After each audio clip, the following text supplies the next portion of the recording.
5. 프라이드의 강력한 힘. 오바마의 자부심, 트럼프의 자부심. 2011년 5월 2일 버락 오바마의 기자회견이 미국 전역에 방송되었다. 수백만 미국인이 지켜보는 가운데 오바마 대통령은 몇 시간 동안 떠돌던 소문의 진상을 발표했다. 미 해군 네이비실이 알카에다 지도자인 오사마 빈 라덴 미 역사상 가장 큰 인명을 살상한 테러를 주도한 인물이 은신해 있던 파키스탄의 안가를 기습하여 제거에 성공한 것이다. 오바마는 특유의 침착한 어조보다 훨씬 더 자신감에 찬 목소리로 이 소식을 전 세계에 알렸다. 저는 취임 직후 빈 라덴의 사살 또는 생포를 알카에다와의 전쟁에서 최우선 과제로 정했습니다. 수년에 걸친 정보 당국의 끈질긴 노력 끝에 저는 빈 라덴의 행방에 대한 단서를 포착했다는 보고를 받았습니다. 확신하기는 일렀지만 수개월 추적 끝에 확인이 되었습니다. 그러는 동안 저는 국가안보팀과 계속해서 회동했습니다. 마침내 지난주 행동을 개시할 만한 충분한 정보가 수집되었다는 판단하에 저는 오사마 빈 라덴에게 정의의 심판을 내리게 할 작전을 승인했습니다. 오늘 저의 지시에 따라 미국은 파키스탄 아보타바드에 있는 빈 라덴의 은신 지역을 표적으로 작전을 개시했습니다. 지난 20년간 빈 라덴은 알카에다의 지도자이자 상징으로 미국과 미국의 우방국 및 동맹국을 겨냥한 공격을 끊임없이 핵책해 왔습니다. 빈 라덴의 죽음은 알카에다를 소탕하기 위한 미국의 노력 가운데 가장 중대한 성과입니다. 그날 밤의 연설은 두말할 것 없이 오바마의 임기 중 가장 중요한 연설로 꼽힐 것이다. 오바마가 자신의 감정을 표현하는 어휘로 자랑스럽다를 사용하지 않았음에도 확신에 넘쳐 힘주어 말하는 그의 태도와 연설문에 사용된 다른 어휘에서 전달되는 것은 당연코 자랑스러움이다. 가령 그는 우리를 쓰는 대신에 자신에게 초점을 맞춘 대명사인 나, 저를 반복해서 사용했다. 사람은 누구나 자신의 성취에 자부심을 느낀다. 하지만 힘있는 사람들에게 자부심은 단지 객체적 자, 즉 우리의 정체성을 구성하며 정의하는 정신적 표상들의 집합에 대한 기분 좋게 느끼는 것 이상의 감정이다. 이들에게 자부심이란 자존감에 고양되는 좋은 느낌 그 이상의 감정이다. 자부심은 힘있는 사람들이 현재의 그 위치에 올라가는 데 기여한 감정이다. 지금까지 살펴보았듯이 자부심은 지위에 대한 메시지를 전달한다. 자부심을 표현하는 사람을 보면 우리는 자기도 모르게 그의 사회적 지위가 높은 것으로 지각하며 거기에 걸맞게 그 사람을 대하게 된다. 의식적으로는 그가 그럴 자격이 되지 않는 사람이라고 생각할지라도 말이다. 만약 우리가 어떤 사람에게서 이 표현을 보지 않고서도 그가 자부심을 느낀다는 것을 안다면 그는 높은 지위를 누릴 자격이 충분한 사람이라는 뜻이다. 오바마는 그날 밤 되도록이면 자랑스러운 표정을 보이지 않도록 자제했을지도 모른다. 그럼에도 그의 자부심은 충분히 전달됐다. 이것이 그에게는 득이 된다. 그날 연설을 듣거나 본 사람들은 즉각적으로 오바마를 빈 라덴의 죽음의 최고 책임자이자 가장 큰 공을 세운 사람으로 느꼈다. 지지도는 치솟았고 전문가들은 2012년 대선에서 재선은 떼어놓은 당상이라고 보았다. 물론 알카에다 소탕 작전과 그 성공에서 전달된 자부심이 오바마가 2012년 대선에서 승리한 유일한 이유는 아니었다. 하지만 큰 역할을 한 것만은 분명하다. 만약 이 연설 중 오바마에게서 자부심이 스며 나오지 않았더라도 이 같은 성취를 얻었을까? 그랬을지도 모른다. 자부심을 전달하는 것이 사회적 계층의 사다리를 올라가는 유일한 방법은 아니니 말이다. 그럼에도 이런 표현은 효과적인 방법이다. 오바마는 자신감을 표현함으로써 미국 대통령으로서 역사에 길이 남을 위대한 업적을 세운 자신이 지위가 격상될 자격이 있는 존재임을 확고하게 보여주었다. 힘 있는 사람들이 중대한 업적에서 느끼는 자부심을 공개적으로 표현함으로써 지위의 격상을 추구한 사례는 차고 넘친다. 또 한 사례를 보자. 오바마가 아보타바드의 승전 소식을 세계에 전하기 일주일 전 부동산 재벌 도널드 트럼프가 기자회견을 열었다. 회견 주제는 오바마와 달랐지만 오바마와 마찬가지로 그 역시 자부심을 느꼈고 그 역시 세계에 알리고 싶어 했다. 자신이 한동안 엄청나게 중요한 프로젝트에 매달려 왔는데 마침내 성공했다는 것이다. 회견에 모인 사람들에게 그는 이렇게 말했다. 나는 내가 아주 자랑스럽습니다. 왜냐하면 그 누구도 성취하지 못한 것을 내가 해냈기 때문입니다.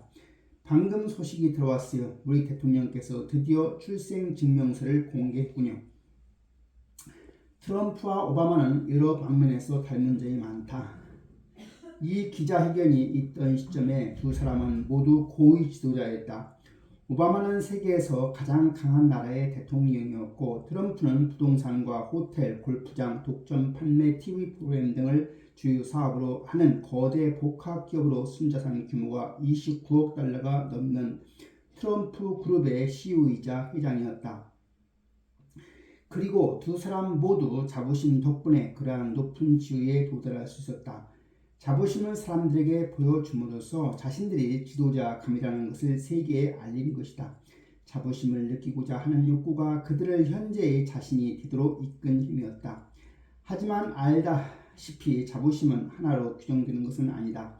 우리가 경험하는 자부심에는 두 가지가 있으며 오바마와 트럼프가 각자의 기자회견에서 각각 느낀 자부심이 어떤 유형인지는 어렵지 않게 구별할 수가 있을 것이다. 오바마의 자부심은 진정한 자부심이란 어떤 것인지를 보여주는 하나의 모범 사례다. 그것은 사람이 성취감을 느낄 때 오는 자부심, 타인을 배려하게 만드는 자부심, 오만한 자부심이 강박적으로 자신에게만 집중하게 만드는 반면에 진정한 자부심은 타인에 대한 이해와 배려를 낳아 타인에게 집중하도록 만든다. 따라서 빈 라덴의 죽음이 자신이 업적임에도 오바마는 미군 병사들과 자신의 자문단 의원들 등 타인의 그 공을 나누었다. 또한 진정한 자부심은 성공의 원인을 근면이나 헌신처럼 자신의 노력으로 변화시킬 수 있는 요소로 느낄 때 느끼는 감정이다. 오바마도 당시의 연설에서 이를 강조했다. 작전을 성공하기까지 한 일이 무엇이었는지, 그러니까 어떤 단계를 밟았으며 어떤 노력을 쏟아부었고 어떤 위험을 감수했는지 상세하게 짚어 설명했다. 연설에 이런 세부 요소들 위에 오바마의 개성도 진정한 자부심을 느끼는 사람들의 성향에 부합하는 듯하다. 오바마는 정서적으로 좀처럼 흥분하지 않고 성격은 유쾌하며 또한 노력파다.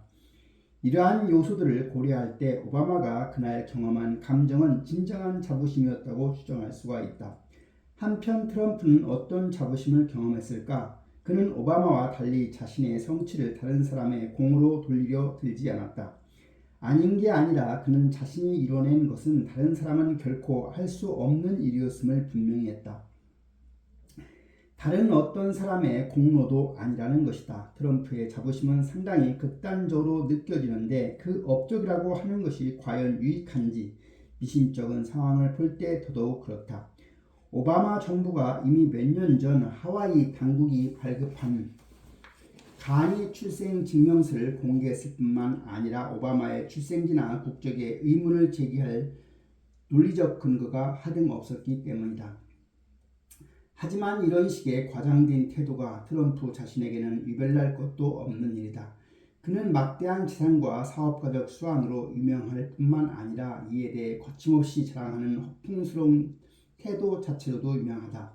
사업가든 재벌이든 개발업자든 트럼프만큼 모든 업적에 자기를 부여하려고 애쓰는 사람은 없을 것이다. 건물이면 건물, 호텔이면 호텔, 레스토랑에 골프장, 심지어 향수에까지 자기 이름을 붙이니 말이다. 이날 트럼프의 연설은 오만한 자부심이란 무엇인가를 보여준 완벽한 예로 진정한 자부심을 보여준 오바마와 대조되어 더욱 두드러워진다. 형태는 아주 상반되일지언정 두 사람이 다 자부심 덕을 톡톡히 본 듯하다. 트럼프는 오만한 자부심 성향이 있는 듯 하지만 사회적 계층의 사다리에서 정상에 올랐다. 사업에서나 인생에서나 펜트하우스를 차지했달까? 트럼프의 성공이 오만한 자부심에 대해서 무엇을 말해줄까? 진정한 자부심은 성공을 위해 열심히 일하게 만들며 도덕적으로 행동하게 만든다. 그리고 훌륭한 사람이 되고자 노력하게 만든다. 이는 지도자의 자질이 드는 자부심이다. 그러나 오만한 자부심은 완전히 다른 결과를 낳는다. 오만한 자부심을 느끼는 사람은 타인에게 공감하지 않고 무례하며 심지어는 호전적이다. 오만한 자부심을 느끼는 사람들은 충동적이고 비양심적인 성향을 보이는데 이는 목적 달성을 어렵게 한다. 이런 감정을 주로 경험하는 사람이 어떻게 자신의 분야에서 높은 지위의 대가가 되겠는가?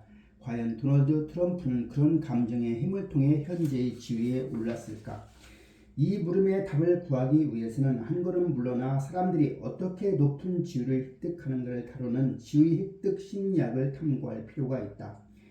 우리의 지도자들이 어떻게 지도자가 되는지, 그들을 사회적 위계의 정상에 올려놓는 것은 무엇인지를 살펴봐야 한다. 우선 광의에 이 질문을 던질 필요가 있다. 높은 지위를 얻는다는 것은 무엇을 의미하는가? 위협인가 존경인가? 이 책에서 지금까지 나는 지위를 사람에게 힘을 주는 어떤 것으로 이야기해왔다. 높은 지위를 가진 사람들은 자신이 원하는 직장을 얻거나 공직에 선출될 가능성이 더 크다. 높은 지위를 얻는다는 것은 계급 조직의 정상에 올라 가장 좋은 것 혹은 가장 많은 것을 갖는 사람이 됨을 의미한다. 만인에게 칭송받으며 높이 평가받는 사람, 타인의 말과 행동, 어쩌면 생각까지도 통제하는 사람, 모든 이가 두려워하는 사람이 된다는 것을 의미한다. 꽤나 엉성해 보이는 정의이긴 하지만 이를 조금 뜯어보면 높은 지위라는 것이 어떤 한 가지가 아니라는 사실이 분명해진다. 이 정의가 말하는 바는 적어도 서너 가지고 그 하나하나는 높은 지위에 올라간다는 것의 의미를 어느 정도 말해주긴 하지만 사실상 그중 어느 것도 이 개념을 완전하게 설명해 주지는 못한다. 타인에게 영향을 미치는 힘을 갖게 된다는 것이 곧 존경받는 사람이 된다는 뜻은 아니다. 그렇다고 해서 두려움의 대상이 되는 것도 아니며 가장 많은 자원을 다 갖게 된다는 뜻도 아니다. 그럼에도 불구하고 이 각각의 개념은 높은 서열 또는 지위를 얻는다는 것이 무엇을 뜻하는지 말해준다.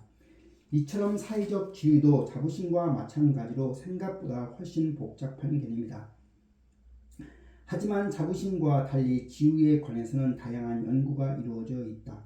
오히려 연구가 너무 많아서 복잡할 지경으로 많은 학과에서 이 개념에 대한 정의를 시도하고 있지만 학자 간 토론은 활발하지 않은 상황이다. 사회적 지위가 사회적 영향력을 의미한다는 데 동의하지 않을 사람은 없을 것이다. 즉 사회적 위계 지정상에 오른 사람들이 주위의 다른 사람들이 하는 일을 결정할 수 있다는 것이다. 이 힘의 획득은 또한 자원의 획득으로도 이어진다. 높은 지위에 오른 사람들은 자신의 영향력을 이용하여 그 집단에서 가장 중요하게 여기는 것을 더 많이 획득할 기회를 얻으며 보통은 실제로 획득한다. 여기에서 그 자원은 음식, 돈, 차, 옷 등이 될 수 있으며 또는 매력적인 연인, 나아가서 충성을 다해 헌신하는 추종자가 될 수도 있다. 이는 높은 지위의 결과만을 이야기하는 것이다. 높은 지위는 이렇듯 진화적 적응도를 상승시키는 어떤 것이며 따라서 대부분의 사회에서 대다수의 구성원이 높은 지위를 원한다. 하지만 무엇이 그런 높은 지위를 가져다 주는 것일까? 타인의 존경일까? 아니면 두려움일까? 이 물음에 대해 진화 심리학자들이 상당히 타당해 보이는 한 가지 답을 내놓았다. 생물학자들이 동물계에서 일어나는 현상을 토대로 제시한 지위 이론을 실마리로 진화학자들은 지위의 개념을 타인을 겁먹게 함으로써 획득한 힘이라고 정의하면서 위협감을 그 범주에 포함시켰다. 높은 지위, 진화 심리학자들의 표현으로는 힘의 우위에 의한 지배는 동물계에서나 인간 세계에서나 거의 동일하다는 설명인데 요컨대 높은 지위란 싸움에서 이기는 능력이라는 주장이다. 자신에게 복종하지 않으면 안 된다는 것을 보여줌으로써 타인을 효과적으로 지배하는 사람이 궁극적으로 사회 계층의 사다리에서 상단을 차지한다는 근거는 실제로 무수히 많다. 강압적이고 독단적이고 호전적인 사람들이 높은 지위를 획득하는 경향이 있으며 어떤 집단에서는 총명하나 거칠지 않은 구성원들보다 이런 사람들이 지도자의 지위를 차지하는 경향이 있다. 이들은 흔히 말하는 나쁜 놈인 경우가 많다. 그럼에도 불구하고 그런 사람들이 성공한다는 것은 부인하기 어렵다. 이 점을 잘 간파한 것이 마키아벨리의 유명한 저작 분주론이다. 그는 권력을 지키고 싶어하는 이탈리아의 통치자들에게 이렇게 조언했다. 사랑받는 것보다 두려움의 대상이 되는 편이 훨씬 더 안전하다. 이로써 앞의 질문에 충분한 답을 얻는 것일까? 아직은 아니다. 전혀 다른 이론도 존재하기 때문이다. 주로 사회 심리학과 조직 행동론에서 주장하는 이 이론은 현대 인간 사이에서는 협박과 위협이 비효율적인 성공수단이라고 주장한다. 이 주장은 진화 심리학의 주장과 정면으로 배치되는데 개인들은 남을 겁주고 협박하는 행동이 아니라 높은 수준의 유능함, 관대함, 헌신을 보여줄 수 있는 행동을 통해서 높은 지위를 획득한다는 입장이다. 이 관점에 따르면 사람들은 오만하고 군림하는 태도가 아닌 친절한 태도와 유능함으로 높은 지위에 오른다. 지위 높은 지도자들은 사회가 가장 높이 평가하는 기술이나 지식을 소유한 사람들이다. 그들은 다른 사람들이 배우고 싶어하는 것을 할 줄 아는 사람들이며 정확히 이를 행함으로써 자신이 속한 집단에 기여하고 사람들에게 그 방법을 가르친다. 어떤 성취에 대한 반응으로 자부심을 표현함으로써 보는 이들에게 자신이 높은 지위로 올라갈 자격이 있다는 메시지를 전달하는데 지위는 성취를 통해서 획득되기 때문이다. 지위 획득에 관한 이 이론은 먼저 언급한 이론과 마찬가지로 우리가 이미 알고 있는 바와 다르지 않다. 사회의 지도자처럼 높은 지위는 자격 있는 사람, 그러니까 집단에 가장 크게 기여하며 그 지도력이 다수 여론의 지지를 받는 구성원에게 주어지며 또 그래야 한다는 것 말이다.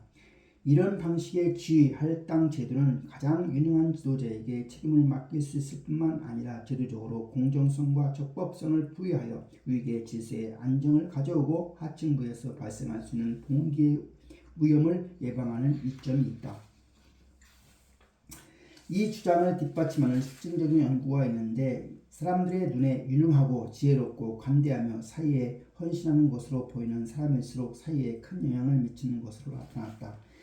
이런 연구 결과를 토대로 여러 학자들은 인간 사이에서 협박이나 물리적 위협을 바탕으로 하는 위계 관계가 지지를 받지 못한다고 주장한다. 이 접근법이 앞에서 살펴본 진화 심리학자들의 주장과 어울릴 수 있을까? 지위는 능력과 친절함으로 획득되는 것일까? 아니면 위협과 공격성으로 획득되는 것일까? 자부심과 권력.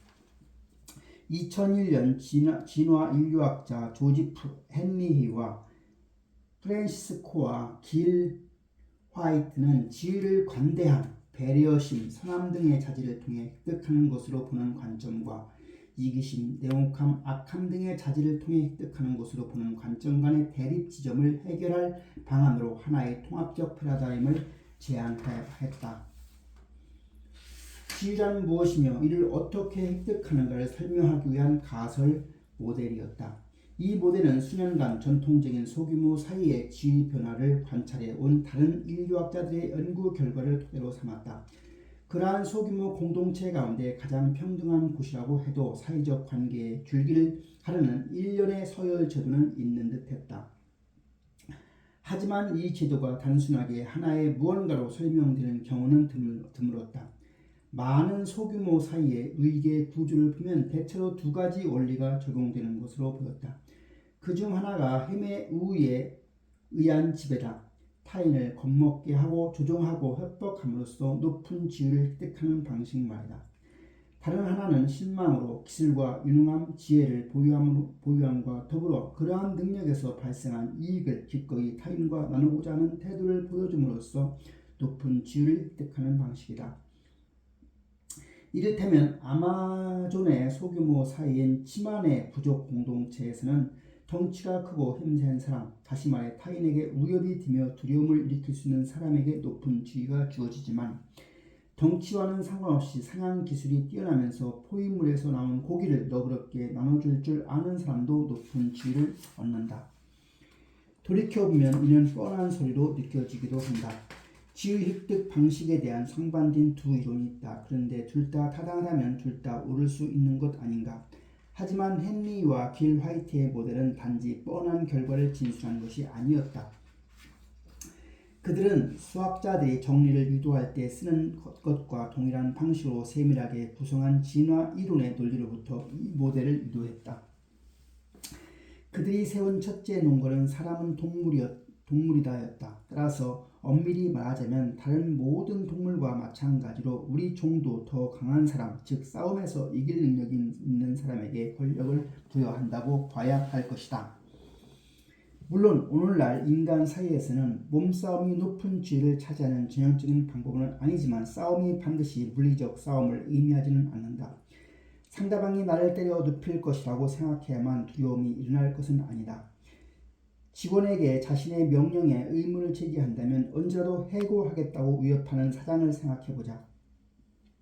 상대를 겁먹게 하려면 자신이 그의 생계를 언제든 빼앗을 수 있으며 또 이를 실제로 행할 사람이라고 신호만 보내도 충분하다. 우리 시대의 가장 탁월한 지도자 다수가 바로 이 지배 전략을 구사한다는 것은 익히 알려진 일이다. 애플상의 창업자이자 오랜 시간 CEO의 지위에 있었던 스티브 잡스는 이런 식으로 개발자들에게 버럭버럭 소리를 질러 동기를 부여한 것으로 유명했다. 당신이 내 회사를 말아먹고 있어? 하거나 우리가 실패한다면 당신 탓인 줄 알아? 라고 말한 것이다. 하지만 인간 사이의 지위역학 관계에서 효력을 발휘하는 방식은 이것만이 아니다. 사람이 여타의 동물과 다른 것은 문화적 존재라는 점이다. 우리는 문화적 지식과 지혜에 의존해 살아간다. 우리가 이렇게 독특한 종이 될 수 있던 한 가지 이유는 필요할 때마다 바퀴를 새로 발명하지 않아도 됐기 때문이다. 우리는 우리 사이에 다른 사람에게 바퀴뿐만 아니라 그 밖에 유용한 많은 것을 배운다.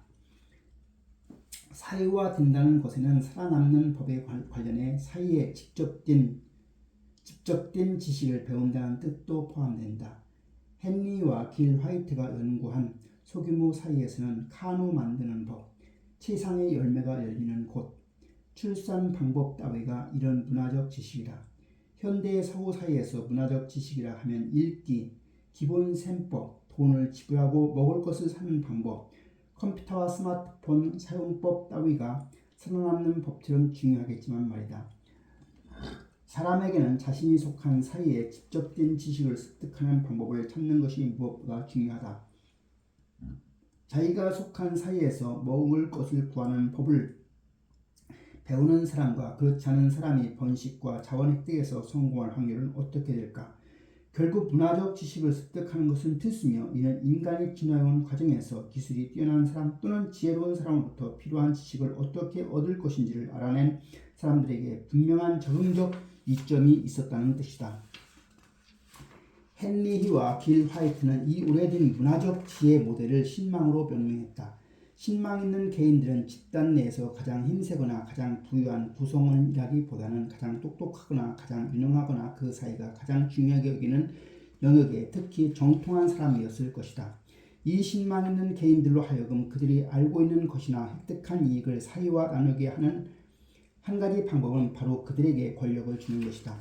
이 전문가들에게 통찰 권한을 주고 결정을 내리게 하며 공동의 차원에서 큰 부문을 넘기는 것이다. 그러면 모든 구성원에게 이익이 골고루 돌아간다. 신망 있는 이에게 자신의 지식을 공유할 동기 혹은 최소한 주위 사람들이 이를 따라하고 베끼는 것을 반대하지 않을 동기를 부여하면 그를 따르는 사람들은 그의 지식을 획득함으로써 도움을 받게 된다. 게다가 무언가에 대해서 가장 많이 아는 사람을 책임 있는 자리에 두는 것은 집단을 위해서도 훌륭한 결정이다. 이 전문가들의 지혜가 만인에게 돌아가게 되고 그렇게 되면 집단 전체가 더 똑똑해지기 때문이다. 그런데 더 많은 지식을 가진 사람에게 전략적으로 권한을 부여하는 것이 가장 좋다는 것을 알아서 그렇게 하는 것은 아니다. 이 제도에 적응적으로 이점이 있다면 사람들이 그것을 알고 했느냐 아니냐는 상관이 없다. 중요한 것은 그런 제도가 진화 과정의 일련의 동기, 가령 필요한 지식을 제대로 갖춘 것으로 보는 사람들에게 책임을 맡기고자 하는 동기를 부여했다는 점이다. 그리고 최종 결과 신망은 성공의 효과적인 수단이 되었다. 요약하자면 인간 다른 동물과 같으면서도 또한 여러 동물과도 같지 않은 까닭에 진화하는 과정에서 높은 지위에 도달하는 각기 다른 두 경로를 개척했다. 하나는 갈등이라는 태고적 원리가 기반이 되는 것으로 더 크고 강하고 부유한 경쟁자가 승리하는 경우다. 또 하나는 더 똑똑하고 지혜로우며 유능한 경쟁자가 승리하는 문화적 학습이 토대가 되는 경우다. 이 이론은 새로운 패러다임을 세움으로써 여러 상반된 관점을 통합하여 지위 획득을 설명했다. 지위란 무엇인가만이 아니라 왜 지위를 획득하려 하는가까지 아우르는 것이다. 이 이론은 인간의 사회 집단에 왜 두 형태의 위계 구조가 이루어지는가를 설명하며 지도자가 둘 중 어느 형태를 통해 권력을 획득하느냐에 따라서 어떻게 각기 다른 행동 양식을 보이며 추종자들이 그에 대해 갖는 기대나 태도가 어떻게 다른지를 설명한다.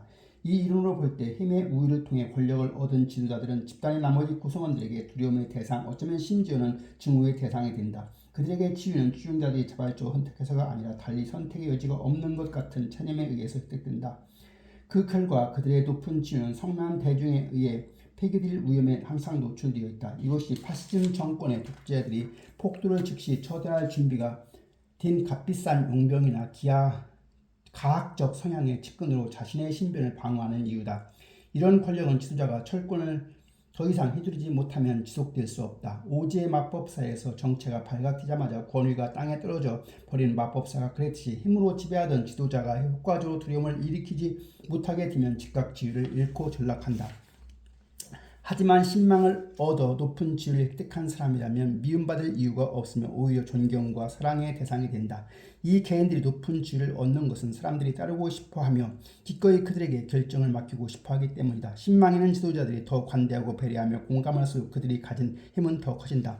이런 지도자들은 그들의 공헌과 기여를 사람들이 인정하고 평가할 때 저절로 권위를 얻는다. 이 유형의 지도자가 친절과 이타심 대신 굴림하고 조종하는 방식을 취한다면 대중에게 지지와 신망을 잃게 된다. 신망을 얻기 위한 경쟁에서 유리한 사람은 많이 알거나 많은 것을 할 수 있는 문화적 전문가일 뿐만 아니라 자신의 지식과 능력을 타인과 기꺼이 나눔으로써 도움이 되고자 하는 사람이다. 자신의 지식을 관대하게 나누고자 하는 사람과 오만한 태도로 나누려 하는 사람 중에 지도자를 선택해야 하는 상황이 온다면 집단의 구성원들은 100이면 100 관대한 사람을 선택할 것이다. 하지만 신망을 내세워 성공했지만 일단 정상에 오른 뒤에는 힘의 우위에 의한 지배로 전략을 전환하는 지도자는 있게 마련이다. 그러면 어떻게 될까? 그들의 지위는 더 이상 신망 위에 견고하게 서 있지 못한다. 스티브 잡스가 이 유형의 좋은 예다. 그가 초창기에 기발한 아이디어로 이름을 알리지 않았더라면 신봉자들에게 효과적으로 경외감을 갖게 만들 위치를 구축하기 어려웠을 것이다. 당신도 지금쯤 예상했겠지만 헨리와 길 화이트의 모델은 지배형, 신망형, 지위 획득 가설이 2장에서 앞서 제기한 물음의 답을 줄 수 있을 듯하다. 도널드 트럼프처럼 오만한 자부심을 주로 느끼고 표현하는 사람이 어떻게 진정한 자부심이 스며 나오는 버락 오바마 같은 사람과 비슷한 높이의 지위를 얻을 수 있는가 하는 질문 말이다. 어쩌면 이 지배형, 신망형 모델은 훨씬 더 넓은 의미와 범위의 질문에도 답을 줄 수가 있다. 사람은 왜 두 유형의 자부심을 경험할까? 우리는 왜 성취를 추구하며 타인에게 배려하고 공감하는 사람이 되려는 욕구를 갖게 하는 유형의 자부심뿐만 아니라 자신을 오만한 멍청이로 만들 수 있는 유형의 자부심을 경험하도록 진화했을까? 힘의 우위에 의한 지배와 신망 두 요소 모두 권력 혹은 사회적 영향력을 획득할 수 있는 유력한 수단이라면 각 요소의 조율에 필요한 행동을 촉발하는 두 유형의 감정을 경험하도록 진화했으리라고 보는 것이 타당하다. 지배라는 것이 신망과 마찬가지로 사회 계층의 사다리를 올라가는 효과적인 방법이 된다면 진정한 자부심이라는 감정이 신망을 얻는 데 필요하듯 오만한 자부심 또한 적응적으로 유리한 행동 양식일 것이다. 지배형 신망형 모델은 서구 문명이 탄생한 이래로 심리학자와 철학자는 물론 신학자들까지 탐구해왔던 물음, 즉 자부심이 선이자 악이요 미덕인 동시에 제약으로 받아들여지는 이유는 무엇인가에 대한 답이 될 수도 있다. 하지만 이 훌륭한 모델에서 하나가 빠져있다. 진화이론의 논리하에 서구 사회와 적어도 표면적으로는 완전히 딴판인 세계를 살아가는 문화적 집단을 관찰한 결과만 갖고 사이의 심리에 대한 결론을 내릴 수는 없다. 결론은 반드시 충분한 데이터로 뒷받침해야 한다. 그렇다면 데이터가 우리에게 말해주는 것은 무엇일까? 여러 심리학 연구에 따르면 공격적인 사람들이 자신이 원하는 바를 성취하는 경우가 많지만 그렇다고 해서 모든 사이의 지도자들이 공격성을 사회계층 사다리의 최정상에 도달하기 위한 유력한 전술로 구사하지는 않는다. 그런가 하면 신망 가설을 뒷받침한 연구 결과도 다수 나와 있다. 2010년대 사회심리학의 주기 접근법으로 볼 때 성공의 비결이 나쁜 놈처럼 푸는 게 아닌 것만큼은 확실하다.